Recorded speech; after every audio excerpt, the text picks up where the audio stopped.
Ça fait 30 minutes que j'expérimente ce qui s'appelle un manque. C'est-à-dire que ça fait 30 minutes que j'ai envie d'ouvrir un onglet de navigation privée. Et c'est difficile. C'est très difficile et surtout, j'ai décidé de tourner cette vidéo au moment où je suis le plus fragile. C'est le soir, le vendredi soir, c'est le week-end, je rentre du boulot.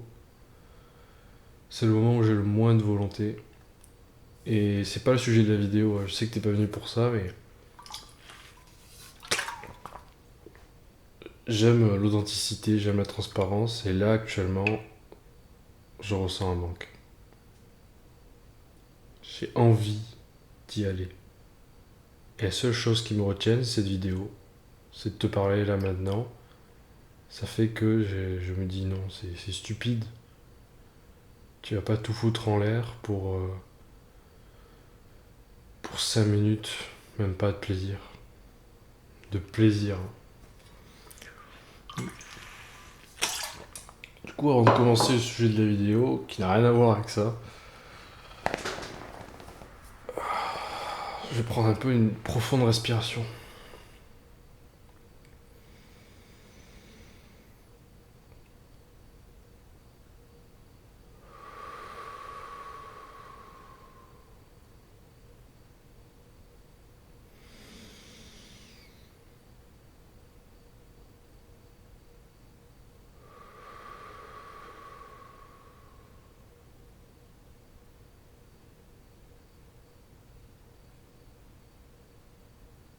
Ça va mieux. Qu'est-ce qui tu fais. Pardon, je la gorge. Qu'est-ce que tu fais si un jour tu ressens un manque, quand c'est le moment où tu es le plus faible en discipline et que tu ressens ce pic de manque, cette urgence, et peu importe que tu sois à un jour ou à 100 jours, ça arrivera. Qu'est-ce que tu fais?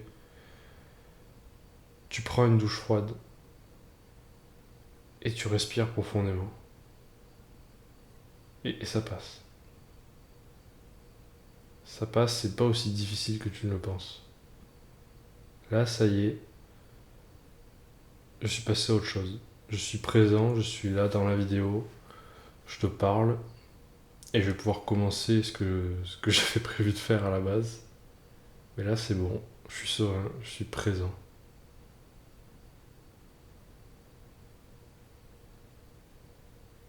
J'ai aucune pensée dans ma tête, aucune pensée parasite, aucune image. J'ai plus cette petite voix qui me dit allez, juste va jeter un coup d'œil et puis après tu arrêtes. Juste ça, ça fera rien. Non, là, ça va, j'ai le silence dans ma tête. Ça fait du bien. Bref, ce soir, on va parler d'un sujet important en développement personnel et qui est souvent survolé ou ignoré parce que c'est pas un sujet qui fait plaisir à entendre, c'est pas un sujet qui va attirer des clics. Et pourtant, je pense que c'est essentiel. Si comme moi, tu as commencé le développement personnel il y a quelques années ou même quelques mois, tu as dû expérimenter plusieurs fois ce qui s'appelle la stagnation, l'inertie. C'est-à-dire que le but du développement personnel, à la base, ton désir, c'est de t'améliorer, de progresser chaque jour.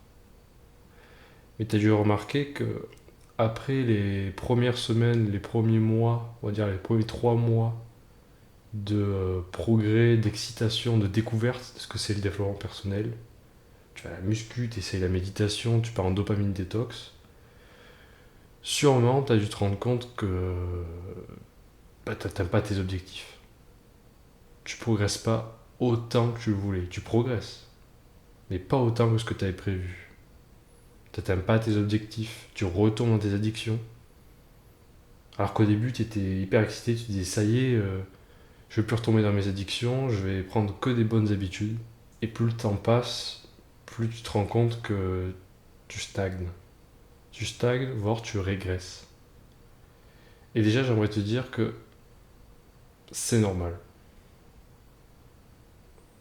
Les vidéos de transformation sur YouTube, les vidéos de motivation que tu peux voir, c'est monté. Bien sûr qu'ils n'ont pas filmé et qu'ils vont pas raconter toutes les périodes de stagnation, parce que c'est chiant. C'est pas intéressant, c'est pas sexy. T'as pas envie d'entendre ça, ça te motivera pas. Mais tout le monde connaît les difficultés. Même ceux que tu admires, qui aujourd'hui ont une discipline de faire que des bonnes habitudes, ça s'est pas fait d'un coup, ça s'est pas fait en un jour. Donc déjà, admets que c'est normal d'avoir des domaines dans lesquels tu stagnes, dans lesquels tu n'arrives pas à évoluer. Maintenant, ça ne veut pas dire qu'il faut rester dans cette situation et qu'il faut juste l'accepter. Il y a un moyen de débloquer cette situation. Après, est-ce que tu es prêt à entendre la solution? Ça, c'est autre chose. Il y a très peu de gens qui sont prêts à mettre en application cette solution. Donc, tu es dans du développement personnel actif. Tu essaies de prendre des bonnes habitudes, mais il y a toujours quelques habitudes que tu n'arrives pas à maintenir, ou plutôt des mauvaises habitudes que tu n'arrives pas à arrêter. Ça fait 1 an que tu dis que tu vas arrêter la masturbation et la pornographie. Et tu es toujours à te masturber dans la pornographie. Et chaque jour, tu te dis, ça sera le dernier. Pourquoi tu ne progresses plus? C'est parce que tu es passé au départ dans ton excitation, la découverte du développement personnel, tous ces youtubeurs qui te montrent comment devenir riche, comment devenir beau, comment devenir discipliné. Tu as raté au départ un principe de base, un principe fondamental, et qui dépasse le développement personnel d'ailleurs. C'est un principe, presque une loi naturelle. Et ce principe, qui d'après moi régit l'univers, c'est ce principe-là qui peut te permettre de réussir. Et je ne vais pas faire du suspense plus longtemps, c'est le principe du sacrifice. Pour te présenter ce que c'est que le principe du sacrifice, je vais te lire une petite histoire tirée de mon livre préféré, la Bible. Alors ça va pas être un cours de catéchisme non plus, je vais faire court, je vais zapper les trucs pas très importants, mais je vais te raconter l'histoire très brève des 2 frères de Caïn et Abel. Donc c'est Genèse 4. Caïn et Abel. Adam eut des relations conjugales avec sa femme Ève. Elle tomba enceinte et mit au monde Caïn. Elle dit: J'ai donné vie à un homme avec l'aide de l'Éternel. Elle mit encore au monde le frère de Caïn, Abel.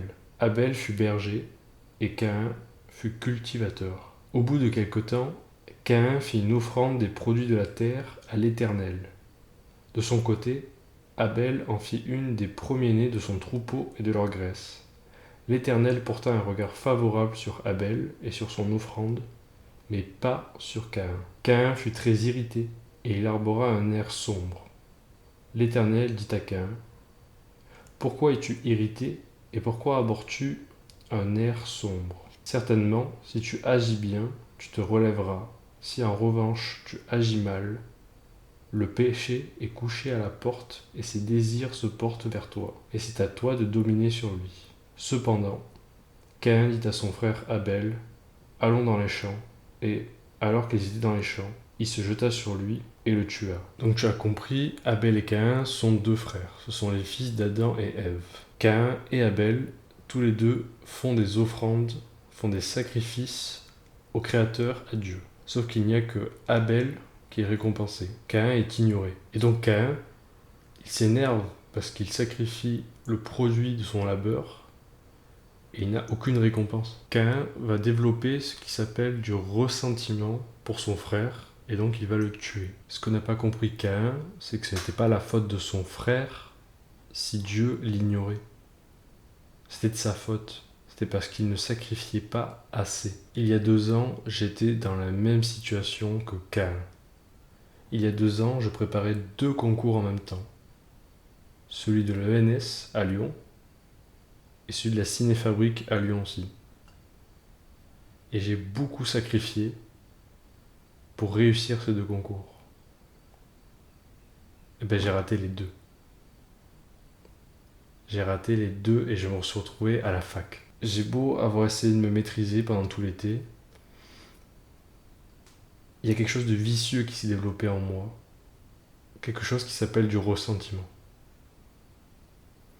Je me suis mis à penser qu'il n'y avait pas de justice à l'effort et que la réussite tenait plus à de la chance ou du talent qu'à un réel travail. Je me suis dit que j'avais été en quelque sorte maudit par Dieu, que Dieu m'ignorait. Et en décembre 2021, j'ai atteint une dépression telle que j'ai pensé en finir. Autrement dit, j'avais abandonné tout espoir de progression. J'étais dans une stagnation totale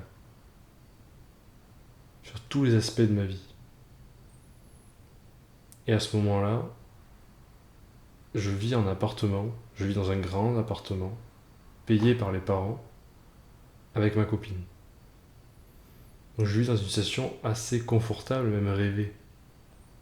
Vivre avec sa copine sans avoir à travailler, sans avoir à payer de loyer, dans un appartement de 50, non, 60 mètres carrés, avec la fibre, double vitrage, deux chambres. C'était un peu la situation rêvée et pourtant j'étais complètement déprimé. J'étais addict aux écrans, à la pornographie et surtout, je trouvais aucun sens à ma vie, je n'arrivais plus à progresser dans quoi que ce soit. J'avais la sensation d'être condamné à une vie médiocre. Et à ce moment-là, en cette fin d'année 2021, j'ai eu ce qui s'appelle un FTE, un Fuck This Event. J'en parlerai, j'en ferai sûrement une vidéo à part parce que c'est super intéressant. Mais j'ai eu une réalisation, une révélation. J'ai compris qu'il était impossible de progresser sans sacrifier quelque chose qui m'était cher. J'ai compris que c'était ce confort dans lequel je vivais qui faisait ma tristesse, qui faisait ma dépression. J'ai compris qu'il était impossible de progresser sans sacrifice significatif de ceux qui étaient chers. Autrement dit, c'était le confort dans lequel je vivais qui m'empêchait de progresser. Donc j'ai pris une décision à ce moment-là. On est il y a un an et demi, fin décembre 2021 à Noël. J'ai pris une décision de tout sacrifier. L'appartement, la copine, les études, les amis. J'ai tout coupé, j'ai tout sacrifié. Parce que j'ai compris à ce moment-là qu'il n'y aurait pas de petites améliorations. J'étais tellement profondément dans ma dépression, j'étais tellement bas, tellement dans ce que j'appelle la boue de la médiocrité, qu'il n'y avait pas de petite progression possible. Il fallait prendre une décision radicale. Et donc j'ai pris cette décision de tout sacrifier. J'ai fait le plus gros sacrifice possible.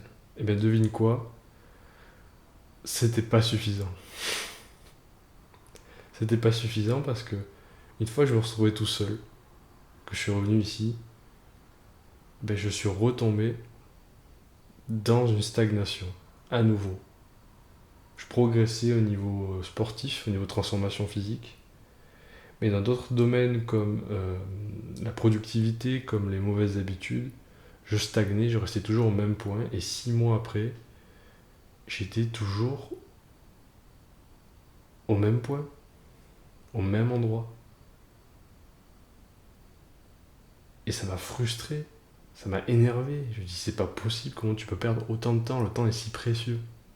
Et à nouveau, j'ai compris que c'est parce que je n'avais pas assez sacrifié, encore une fois. Il y avait d'autres choses auxquelles je tenais et qui m'empêchaient de progresser. Typiquement, la pornographie, si j'ai mis autant de temps à lâcher, c'est parce que il y avait une partie de moi qui aimait ça, qui appréciait, qui était attachée à ça. C'est confortable.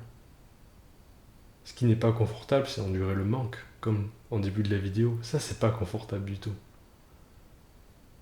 mais c'est le sacrifice nécessaire pour progresser. C'est ce que faisait Abel. Abel faisait le sacrifice nécessaire et était récompensé par Dieu. Caïn ne sacrifiait pas assez. Et c'est pas une question de sacrifier plus que Abel. C'est le sacrifice à la mesure de la personne qui sacrifie. C'est très personnel.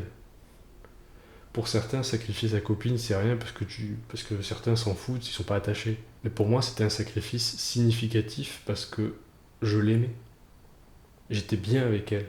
J'avais aucune raison véritable de la quitter. Mais je savais que je ne pourrais pas progresser, je ne pourrais pas me sortir de là si je restais avec elle. Il fallait que je sacrifie ça, il fallait que je sacrifie ma vie de couple, le confort, et que je parte en solitaire. Et ce qui fait qu'aujourd'hui, ce sacrifice, c'est un moteur pour moi, c'est un carburant. Et ça, c'est un truc très important à comprendre. Parce que le sacrifice, on voit souvent ça comme une diminution, comme une souffrance. Mais tu peux transformer ton sacrifice en carburant. Et c'est un carburant très puissant. Moi, mon carburant, c'est mon ex. Tous les jours, que je le veuille ou non, je pense à elle. Et pourquoi je pense à elle? Parce que je l'ai sacrifiée. En quelque sorte, je l'ai pas mis au bûcher pour Dieu, mais tu vois ce que je veux dire. Je l'ai sacrifiée pour faire du sport, pour méditer, pour lire, pour mieux manger, pour arrêter la pornographie. Et à chaque fois que je suis tenté par la médiocrité, je me rappelle que j'ai fait ce sacrifice et que j'ai pas envie que ce sacrifice soit inutile. J'ai pas envie de retourner à la situation de départ et que mon sacrifice ait été sans résultat. Je veux pas me retrouver comme Caïn qui sacrifie le fruit de son labeur pour ne rien avoir après. Et donc développer du ressentiment. J'ai plus envie de développer du ressentiment. Et pour ça, il faut que je prouve chaque jour. Il faut que je recommence chaque jour mon sacrifice. Il faut que je réitère le sacrifice. Il faut que je le confirme. Et c'est un carburant très puissant. Pour mieux t'expliquer ce que c'est que le principe du sacrifice, je vais utiliser une image, c'est celle de la montgolfière. Tu le sais, la montgolfière, c'est ce ballon avec ce panier. Et le panier est chargé de lest, de poids. Et plus on balance de poids, plus la montgolfière va être légère et donc va monter en altitude. La montgolfière, c'est toi. Et le lest, c'est tout ce qui t'empêche de progresser. C'est la médiocrité qui est dans ta vie. Un lest, ça peut être différentes choses. Ça peut être une application, un site comme YouTube ou Instagram. Ça peut être une mauvaise habitude, comme la pornographie ou la malbouffe. Ça peut être aussi des gens, ça peut être des amis qui, sans que tu t'en rendes compte, t'empêchent de progresser. Parce que ça les confronte à leur propre médiocrité. Ce lest, ça peut être ta famille. Ça, c'est difficile à sacrifier. Mais j'en ferai sûrement une vidéo à part sur la famille et le développement personnel. C'est un sujet qui m'intéresse aussi. T'as compris, le lest, c'est tout ce qui t'empêche de progresser. Et plus tu lâches de lest, plus tu vas monter. Et c'est un truc que tu as dû observer, peut-être tu l'as compris déjà en regardant d'autres vidéos de développement personnel à force, c'est que il ne s'agit pas tant de rajouter des nouvelles habitudes, il s'agit plutôt d'enlever des choses dans ta vie, de réduire jusqu'au minimalisme. Il ne s'agit pas tant d'adopter la bonne habitude, les bonnes règles de productivité, il s'agit surtout d'arrêter les mauvaises habitudes. Et d'arriver à un point dans ta vie où tu n'as quasiment rien à faire, tu t'ennuies, tu fais rien. Et là, tu commences à trouver un but et à le poursuivre activement par des actions. Mais une grosse partie de ton développement personnel va être un travail de réduction, de sacrifice. Donc il ne faut pas voir le sacrifice comme quelque chose de douloureux, quelque chose que tu fais à contre-cœur. Vois-le plutôt comme un carburant, comme du lest que tu balances pour te sentir plus léger et monter en altitude et progresser. Maintenant, tu peux me dire, comment est-ce que je suis sûr que mon sacrifice va produire des résultats? va me permettre de progresser. Parce que si tu n'arrives pas actuellement à faire un sacrifice difficile, c'est parce que tu n'es pas certain des bénéfices que tu peux en tirer en retour. Un sacrifice, si on prend un sacrifice religieux par exemple, c'est tout simplement une forme, je dirais, ancienne de l'investissement. Un sacrifice, c'est un investissement. Tu payes, tu investis en Dieu pour qu'en retour, Dieu te donne. Le sacrifice religieux, c'est le capitalisme dans la forme primaire en fait. Donc le sacrifice, c'est un investissement. Maintenant, comment tu peux être sûr que c'est le bon investissement, que c'est la bonne chose à sacrifier?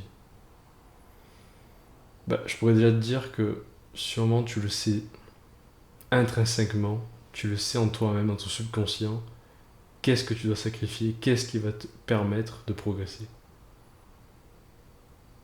C'est pas une explication qui va te satisfaire, mais je pense que tu sais déjà qu'est-ce que tu dois sacrifier et quelle récompense tu vas avoir. Mais on va partir du principe que tu sais pas, t'es pas sûr.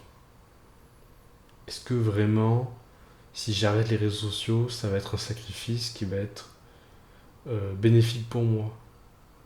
Est-ce que les bénéfices sont supérieurs à la souffrance, au manque que je vais ressentir, au détachement social, à l'isolement? Faut que tu comprennes pourquoi aujourd'hui quasiment plus personne ne fait de sacrifice. Et quand plus personne le fait, c'est que c'est le moment de le faire. Parce que c'est comme ça que tu deviens un des 1%. 90% c'est la médiocrité, 1% c'est ceux qui font des sacrifices. Ceux qui font ce que ne font pas les 99%. Donc comment sortir de la médiocrité? C'est simple, tu fais ce que ne font pas les gens médiocres. Tu ne suis pas l'exemple du plus grand nombre. Et le plus grand nombre ne fait plus de sacrifices.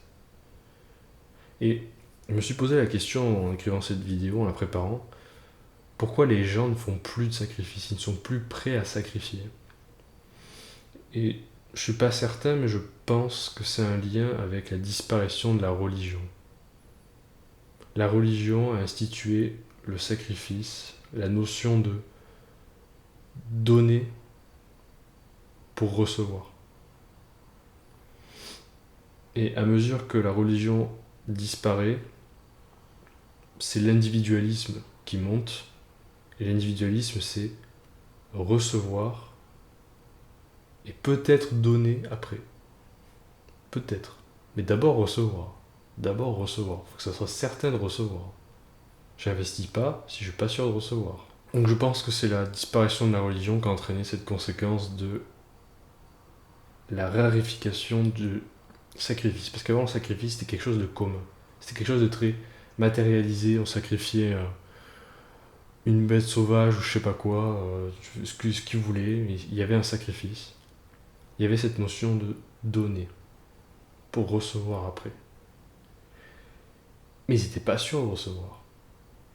Et s'ils avaient lu la Bible, sûrement les religieux, les chrétiens avaient lu la Bible, ils connaissaient l'histoire d'Abel et Caïn, ils savaient qu'ils n'étaient pas sûrs de recevoir, mais qu'il ne fallait pas développer de ressentiment, et que s'ils ne recevaient pas, c'est qu'ils n'avaient pas assez donné.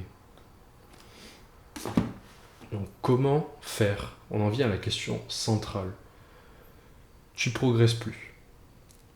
Tu comprends qu'il y a un changement à faire, il y a un sacrifice à faire. Mais ta petite voix dans ta tête te dit le sacrifice, je suis pas sûr qu'il soit bénéfique. Autant tu vas plus perdre que gagner. Comment être certain que ton investissement, que ton sacrifice va être prolifique? Il faut que tu aies la foi. Alors je parle pas forcément de foi religieuse. Je suis pas croyant, je suis pas catholique.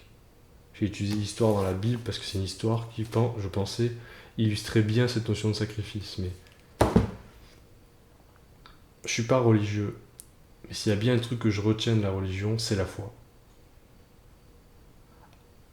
Les sacrifices les plus importants, ce sont ceux qui vont mettre le plus de temps à montrer leurs résultats. Plus une récompense sur le court terme, moins elle est satisfaisante. Et moins il y a eu à sacrifier pour l'avoir. Plus ça peut être frustrant, hein, mais plus la récompense est importante, plus tu vas devoir attendre et travailler pour l'avoir, sacrifier. Donc comment endurer tout ce temps jusqu'à la récompense? Ce temps où tu es incertain, tu doutes de ton sacrifice, où tu penses à faire marche arrière. Tu as besoin de la foi. La foi, c'est ce qui va te permettre de traverser ce que MJ DeMarco, l'auteur de Millionnaire Fastlane et de Unscripted, ce que MJ DeMarco appelle le désert de la désertion. Le désert de la désertion, c'est cette période entre le début et les premiers résultats de ton action. Lui, il prend l'exemple de l'entrepreneuriat, c'est ce moment où tu commences ton entreprise et le moment où tu commences à avoir des gens qui te font des retours. On parle même pas de profit, on parle juste de gens qui accordent de l'attention à ton travail, qui te disent ok, tu fais du travail. Ils peuvent se dire c'est de la merde, c'est toujours mieux que rien du tout. C'est comme moi là actuellement je fais une vidéo, j'en ai fait 20 avant, 20 où il n'y a quasiment aucune réaction. Et le moindre like, la moindre vue pour moi, c'est déjà une sortie du désert de la désertion. Et quand j'ai commencé YouTube, bien sûr, j'avais 0 vue. À chaque vidéo que je faisais, j'avais 0 vue. Et là, actuellement, sûrement, genre 1 ou 2 vues. Et qu'est-ce qui fait que je continue à faire des vidéos? Parce que j'ai la foi. J'ai foi en ce que je fais. Je pense que l'investissement de temps, de concentration, le sacrifice de mes études pour YouTube, c'est un sacrifice qui vaut la peine. Et j'y crois avant d'avoir les résultats. Parce que c'est facile d'avoir la foi une fois que tu as eu confirmation du retour sur investissement de ton sacrifice. Là, c'est facile, c'est plus de la foi en fait. Tu as eu ce que tu voulais. La vraie foi, c'est y croire quand il n'y a aucune raison d'y croire, quand il n'y a aucune confirmation dans le réel qui puisse te dire oui, tu peux faire ça, c'est un bon sacrifice. La foi, c'est quand tu crois en quelque chose, tu es le seul à y croire. Donc si tu veux faire un sacrifice significatif, tu dois avoir la foi. Tu ne veux pas sacrifier tant que tu n'auras pas la foi. Tu ne pourras pas quitter. Écoute-moi bien. Tu ne pourras pas quitter la pornographie, par exemple, tant que tu n'auras pas foi en l'abstinence. Tant que tu ne croiras pas que ta vie sera meilleure sans la pornographie, que tu n'en seras pas convaincu à 100%. Tant que tu auras toujours cette petite part en toi qui continuera d'apprécier la pornographie, d'y être attaché, de ne pas vouloir faire ce sacrifice nécessaire. Tant que tu ne seras pas prêt à ce sacrifice, tu continueras de stagner et de retomber de rechute en rechute. Dans ce cycle infernal de rechute, motivation, 3 jours, rechute. Tu dois croire en 100% à ton sacrifice. Et je dirais même que si tu ne crois pas à 100% à ton sacrifice, alors tu vas tout perdre. Parce que si tu crois à 99% de ton sacrifice, tu vas faire ce sacrifice, mais tu n'auras pas les récompenses. Tu seras comme Cain. Parce qu'il faut y croire à 100%. Je dirais que durant toute la première année de développement personnel, tu as besoin d'avoir la foi. Si au départ j'avais pas eu la foi, jamais j'aurais continué le sport. J'aurais arrêté au bout de 2 jours, parce qu'au bout de 2 jours j'avais envie d'arrêter. Je trouvais ça stupide.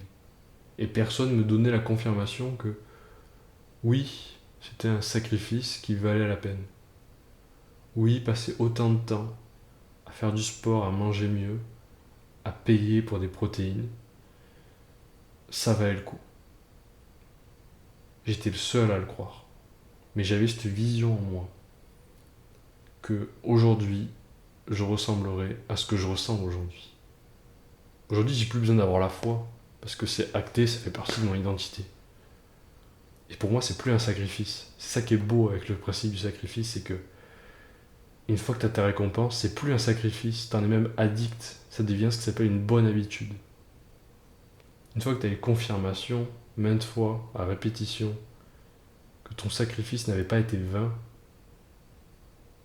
alors tu deviens addict au sacrifice. Tu veux toujours faire plus. Moi, c'est ce qui se passe maintenant. Au départ, c'était un sacrifice pour moi de me lever tôt au lieu de dormir pour aller courir dans le froid.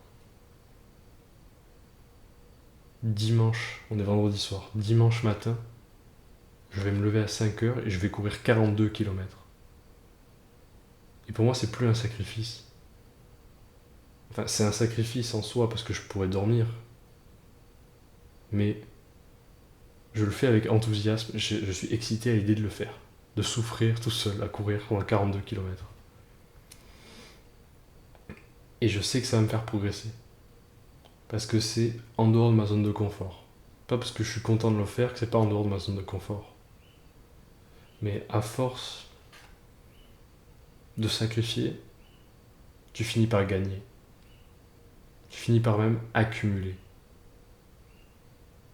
C'est ça le principe du sacrifice et que peu de gens comprennent. Très très peu de gens le comprennent. D'abord tu donnes beaucoup, après tu reçois le triple, voire plus.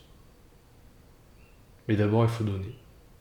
Il faut donner sans avoir de certitude, sans avoir les preuves physiques que ça va marcher. Mais seulement la foi. Tu te bats actuellement contre un ennemi invisible qui s'appelle la médiocrité. La médiocrité, c'est cette boue qui s'attache à toi et qui t'empêche d'avancer, qui t'empêche de t'envoler. Imagine une montgolfière embourbée dans de la boue. Pas moyen qu'elle décolle. Comment tu peux mettre une distance avec la médiocrité à coup de sprint, à coup de sacrifice. Donc si tu progresses plus, que tu vois que la médiocrité se rapproche derrière toi, qu'elle te susurre des petits mots doux à l'oreille, viens voir les filles toutes nues sur internet. Tu lui mets une distance. Tu lui mets un coup comme ça, là, tu l'assommes, tu lui mets une distance en sacrifiant quelque chose auquel tu es attaché, à un confort auquel tu es attaché et qui ne t'apporte aucun bénéfice, qui ne te fait pas progresser. Tu coupes les réseaux, tu quittes les réseaux. Mi-mars, j'ai décidé de quitter Instagram pendant un an. J'ai mis une date sur mon calendrier, dans un an, je retournerai sur Instagram, mais là c'est fini. Pourquoi? Parce que je sentais que je retombais addict, je retombais dans l'addiction à Instagram, et je progressais plus. Je stagnais, j'étais plus productif. Là où je voulais en venir avec cette vidéo, sur comment sortir de cette période de stagnation dans ton développement personnel, c'est que ta capacité à progresser est relative à l'importance de ton sacrifice. Le plus tu sacrifies, le plus tu lâches du lest, tu rends ta vie minimaliste, essentielle, je dirais, et le plus tu progresseras. Parce que le sacrifice, c'est supprimer ce qui t'empêche de progresser. C'est toutes les distractions autour de toi. Et ton attitude à progresser est relative à ce que tu es prêt à sacrifier. Alors si maintenant tu stagnes, tu n'arrives pas à progresser depuis des mois, tu n'arrives pas à atteindre tes objectifs, c'est qu'il y a quelque chose que tu dois sacrifier, tu le sais, mais tu y es trop attaché, tu n'es pas prêt à le sacrifier, alors tu t'inventes des excuses. Tu dis non, c'est parce que je prends pas la bonne habitude, ou non, c'est parce que j'ai pas appliqué la bonne méthode de productivité au bon moment. C'est parce que j'ai bu du café après ma douche froide alors que c'était avant. Ou j'étais fatigué en ce moment, je suis fatigué, les allergies, ça c'est mes excuses à moi là actuellement, j'ai les allergies donc je suis fatigué. Tu sais ce que tu dois sacrifier. Maintenant, est-ce que tu es prêt à faire ce sacrifice?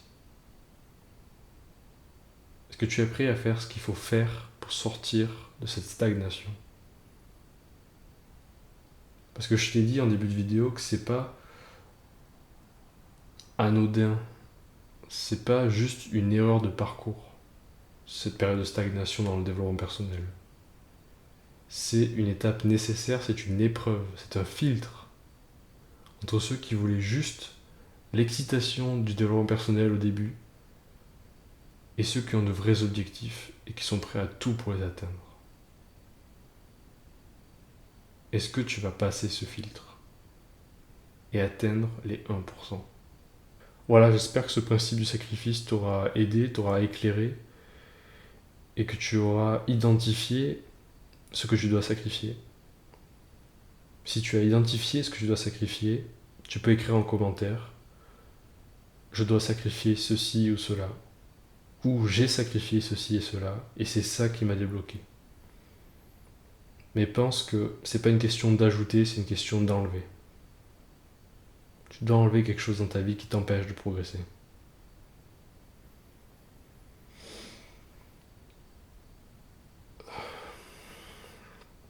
Allez, il est tard, je vais me coucher moi. Je veux pas sacrifier mon sommeil, ça c'est important. Ciao.